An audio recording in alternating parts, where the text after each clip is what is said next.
IPL season में cricket fever ज़ोरों पर है। दोस्तों, आपने देखा है कि क्रिकेट या कोई भी स्पोर्ट हमारी लाइफ में हमें बहुत इंपॉर्टेंट लेसन सिखाते हैं। टीम स्पिरिट सिखाते हैं, स्पोर्ट्समैनशिप सिखाते हैं, टीम वर्क का मतलब सिखाते हैं। क्यों ना हम स्पोर्ट्स का इस्तेमाल करें अपनी इंग्लिश लैंग्वेज को बेटर करने के लिए। स्पोर्ट्स से रिलेटेड ऐसे बहुत सारे इडियम्स होते हैं जो आपको आपकी डेली लाइफ कॉन्वर्सेशन में बहुत यूज़फुल काम आ सकते हैं। आज के लेसन में हम सीखेंगे कुछ ऐसे ही स्पोर्ट्स इडियम एंड फ्रेजेस जो आपकी रोज़ाना इंग्लिश बातचीत को थोड़ा और अच्छा बना देंगे। मेरे साथ ये वीडियो लेसन देखते रहें। मैं हूं खुशबू और हिंग कोच की तरफ से आपका इस वीडियो में स्वागत है, जहां हम सीखते हैं इंग्लिश हिंदी के थ्रू और बहुत ही आसानी से। आज के लेसन में हमारा पहला इडियम है आउट ऑफ योर लीग। इसका मतलब ये होता है जब कोई चीज़ आपकी पहुंच से बाहर हो, क्योंकि आपके अंदर वो स्किल, वो क्षमता, वो टैलेंट नहीं है उसको एक्वायर करने का। For example, this position is out of your league.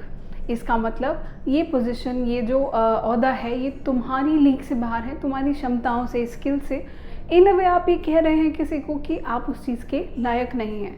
तो आउट ऑफ योर लीग का मतलब होता है जब आपकी स्किल्स, आपके टैलेंट इनफ नहीं होते किसी चीज़ को पाने के लिए।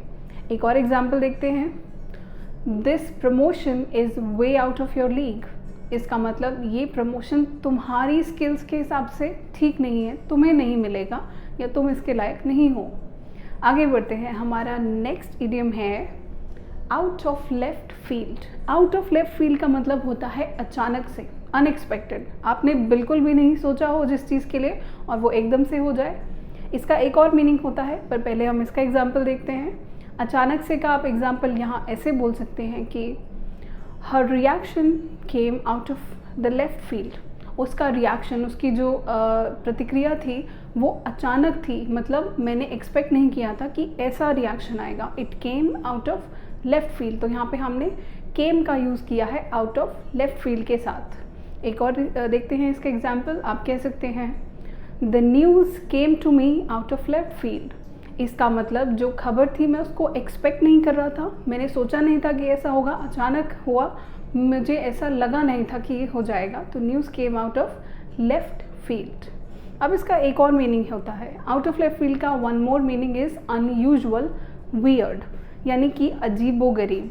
For example, her ideas are always out of left field. उसके आइडियाज़, जो भी वो आइडिया देती है, वो हमेशा अजीबोगरीब होते हैं, अनयूजुअल होते हैं, वियर्ड होते हैं। दोस्तों, next on our list is strike out. Strike out के भी दो मीनिंग होते हैं। पहला मतलब होता है किसी चीज़ को इंडिपेंडेंटली करना, अपने बलबूते पे करना, उसे हम बोलते हैं to strike out. For example, I am trying to strike out on my own in the business world. मैं इंडिपेंडेंटली, बिना किसी की हेल्प के, बिजनेस वर्ल्ड में एक नई शुरुआत करने के बारे में सोच रहा हूँ। He is trying to strike out by finding a new job. वो एक नई नौकरी ढूंढकर एक नए तरीके से इंडिपेंडेंटली अपने बलबूते पर कुछ करने की कोशिश कर रहा है। स्ट्राइक आउट का एक और मीनिंग होता है अनसक्सेसफुल होना, यानी कि किसी चीज़ में असफलता मिलना।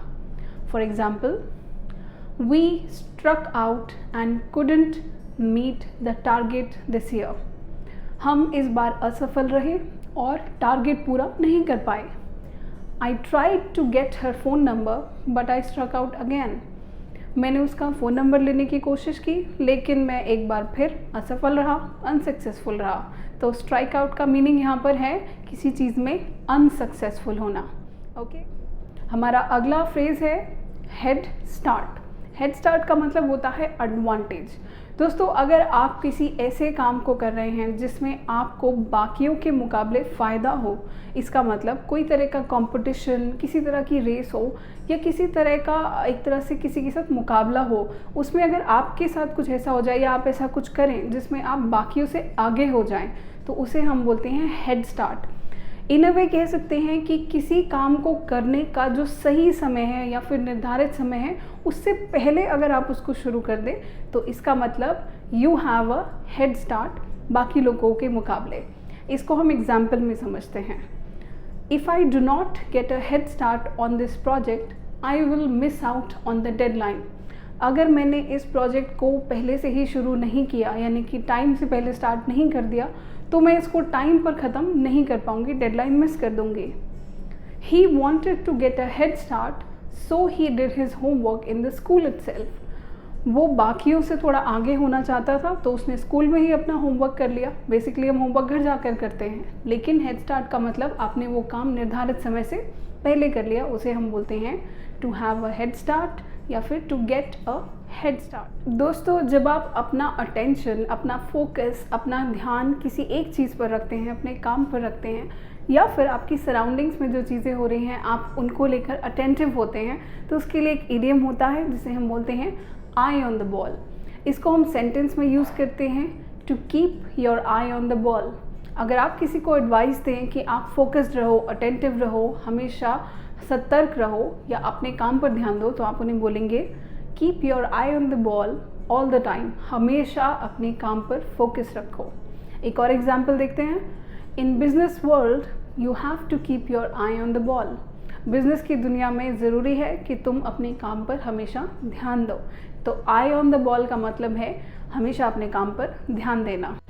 दोस्तों, इमेजिन करें एक सिचुएशन कि आपको एक बहुत इंपॉर्टेंट ईमेल भेजना हो, या फिर आपके बॉस ने कहा कि एक बहुत ही इंपॉर्टेंट फाइल उनको चाहिए, जो अगर उन्हें नहीं मिली तो कोई नुकसान हो जाएगा, या वो ईमेल नहीं किया तो कोई ना कोई नुकसान हो जाएगा।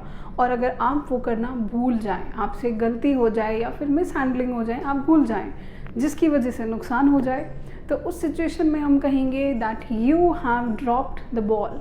इसका मतलब आपसे कोई ऐसी गलती हुई जिसकी वजह से आपके काम को, आपकी टीम को नुकसान पहुंचा। तो यही हमारा अगला इडियम है।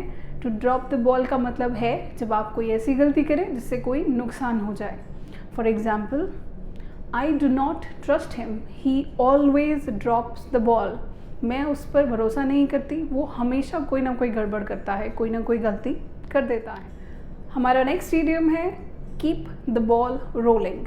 To keep the ball rolling या कीप द बॉल रोलिंग का मतलब है जब आप किसी काम के मोमेंटम को, यानी उसकी स्पीड को, उसकी इंटेंसिटी को मेंटेन करके रखते हैं। इसका मतलब अगर आप कोई काम किसी स्पीड से कर रहे हैं, किसी तेज़ी से कर रहे हैं, तो अगर आप वो चीज़ मेंटेन करें, उतनी ही तेज़ी से काम करते रहें, तो हम उसको बोलेंगे keep the ball rolling. For example, if we have to meet the target, we have to keep the ball rolling on this project.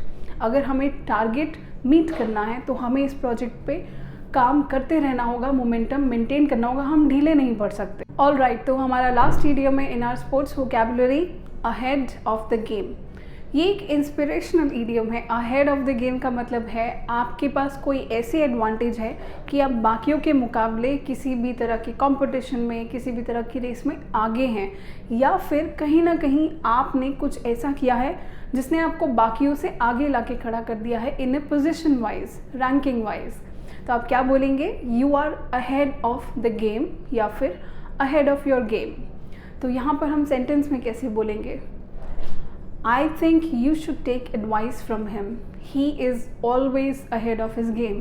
मुझे लगता है तुम्हें उससे एडवाइस लेनी चाहिए, वो हमेशा अपनी चीज़ में, अपने काम में और उससे बेहतर रहता है, सबसे आगे रहता है, तो ऑब्वियसली एडवाइस उसी से लेनी चाहिए। दोस्तों, आई रियली होप आपको ये लेसन पसंद आया है। अगर आपको लेसन यूज़फुल लगा तो प्लीज़ इसे लाइक करें, give it a thumbs up. हमारे चैनल को सब्सक्राइब करें, बेल आइकन को प्रेस करना ना भूलें और इसे अपने दोस्तों के साथ शेयर करें। स्पोर्ट्स के साथ थोड़ी इंग्लिश भी सीखें। Thank you so much for watching the video.